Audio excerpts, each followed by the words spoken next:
সপ্তদশতম শ্লোকে ভগবান শ্রীকৃষ্ণ বলেছেন যে অবিনাশী তু তদ্বিদ্ধি ইয়না সর্বমিদং ততম বিনাশম ব্যয়স্য না কশ্চিৎ কর্তুমর্হতি।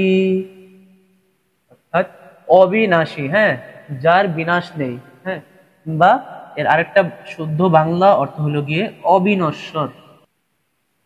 অর্থাৎ এই মানব দেহ হলো নশ্বর এবং যে পরমাত্মা আছেন তিনি হলেন অবিনশ্বর। অবিনাশী তু তদ্বিদ্ধি, তু মানে কিন্তু, হ্যাঁ, কিন্তু অবিনাশী তু তদ্বিদ্ধি ইয়ানা সর্বম ইদম ততম। অর্থাৎ যে সর্বম ইদম অর্থাৎ সমগ্র জগতে বা সর্বত্র, হ্যাঁ সর্বত্র বলি, সমগ্র জগতে সর্বত্র বলতে ভালো শোনা যায় এবং সহজ অর্থ হয় সর্বত্র।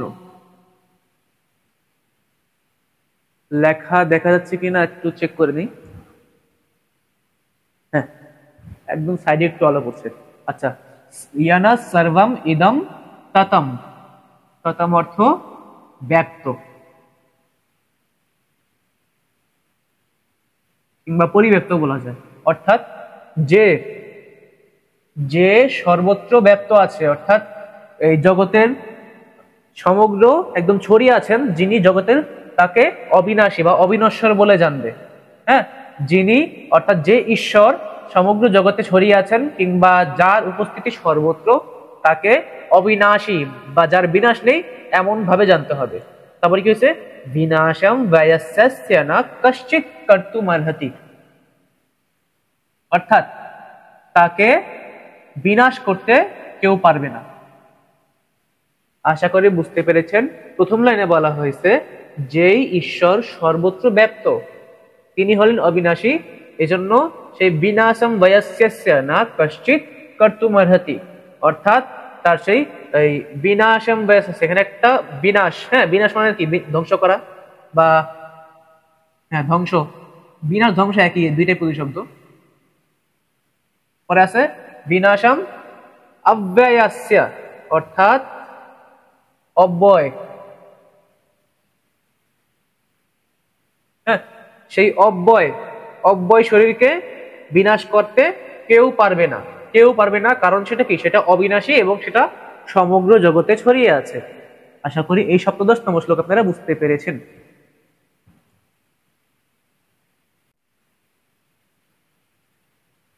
অষ্টদশতম শ্লোকে ভগবান শ্রীকৃষ্ণ বলেছেন অন্তবন্ত ইমে দেহা নিত্যস্যোক্তা শরীরিণঃ অনাশিনো প্রমেয়স্য তস্মাদ্ যুধ্যস্ব ভারত। এখানে অন্তবন্ত মানে কি, অর্থাৎ যার অন্ত আছে, যার অন্ত আছে। অন্ত মানে কি, শেষ বা যার সমাপ্তি আছে।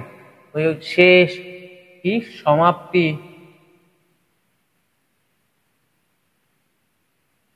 একই জিনিস। যার সমাপ্তি আছে বা যার শেষ আছে সেটা কি, নশ্বর অবশ্যই। যে গত শ্লোকে ব্যাখ্যা দিতে গিয়ে বললাম যে আমার এই জীবদেহ নশ্বর বা অস্থায়ী, হ্যাঁ সেইখানে বলা হয়েছে অন্তবন্ত, একই অর্থ। হ্যাঁ, আরেকটা অর্থ আছে অস্থায়ী বা যার অন্ত আছে তাকে বলা হয় কি নশ্বর, নশ্বর বা অস্থায়ী। তাহলে অন্তবন্তু ইমে দেহা, অর্থাৎ নশ্বর এই দেহে, হ্যাঁ নশ্বর এই দেহে কি আছে, নিত্য সোক্তা শরীরিনা। নিত্য মানে কি, পার্মানেন্ট বা স্থায়ী। হ্যাঁ, এই নশ্বর বা অস্থায়ী দেহে স্থায়ী কি আছে, স্থায়ী আত্মা আছে। হ্যাঁ, সেই আত্মা কেমন, অনাশীনো প্রমেয়স্য।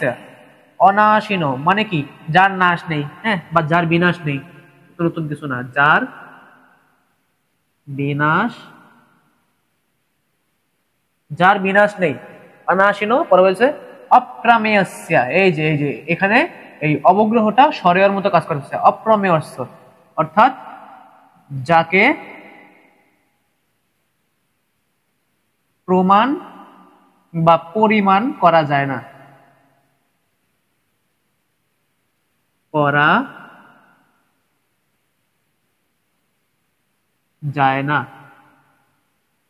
আবার বলি অনাসীন অপ্রমেয়স্য অর্থাৎ যাকে পরিমাণ করা যায় না। যেমন যদি বলি যে আমরা চাইলে এই দেহ চাইলে গুনতে পারবো মানব দেহ, যে কোন দেশে কতজন আছে জনসংখ্যা, বা সমগ্র পৃথিবীর জনসংখ্যা কত, সম্ভবত 8 বিলিয়নের কাছাকাছি, সেটা চাইলে আমরা গণনা করতে পারবো। কিন্তু যে কোথায় মানে কয়জন আত্মা আছে, হ্যাঁ, বা যে সকল প্রাণী উদ্ভিদ সহ সকল জগৎ মিলা কয়জন আত্মা আছে, সেই আত্মাকে গণনা করা কিংবা পরিমাণ করা সম্ভব নয় বা প্রমাণ করা সম্ভব নয়। তাই এই আত্মা হলো অপ্রমেয়স্য, হ্যাঁ, বা অপ্রমেয়, জীবাত্মা অপ্রমেয়। অনাসীন অপ্রমেয়স্য তস্মাৎ যুদ্ধস্য ভারত, অর্থাৎ হে অর্জুন, যে এই এই নশ্বর দেহের মধ্যে যেই আত্মা স্থায়ীভাবে বিরাজ করছে, সেই আত্মাকে বিনাশ করা যায় না এবং সেই আত্মাকে পরিমাণও করা যায় না। তাহলে কি করতে হবে তোমার? তসমাৎ, তাই তুমি যুদ্ধ করো, হে ভরতবংশী অর্জুন, তুমি উঠে দাঁড়াও এবং যুদ্ধ করো। এই বারবার একই কথার জন্য, একই বিষয়ে অনুপ্রেরণা দিচ্ছেন ভগবান শ্রীকৃষ্ণ, যেন অর্জুন দিন শেষে যুদ্ধটা করে। এতক্ষণ দাঁড়া দাঁড়া বক বক করতেছে শ্রীকৃষ্ণ, মানে তার কথার যেন একটা ফিডব্যাক ভালো আসে, যেটা তিনি চাচ্ছেন ধর্মের রক্ষার্থে, যিনি যে যুদ্ধ চাচ্ছেন তিনি, সেটা যেন হয় দিন শেষে। এই জন্য তিনি এতগুলো শ্লোক বলছেন কষ্ট করে। আচ্ছা, তাহলে আশা করি অষ্টাদশতম শ্লোকটা আপনারা বুঝতে পেরেছেন।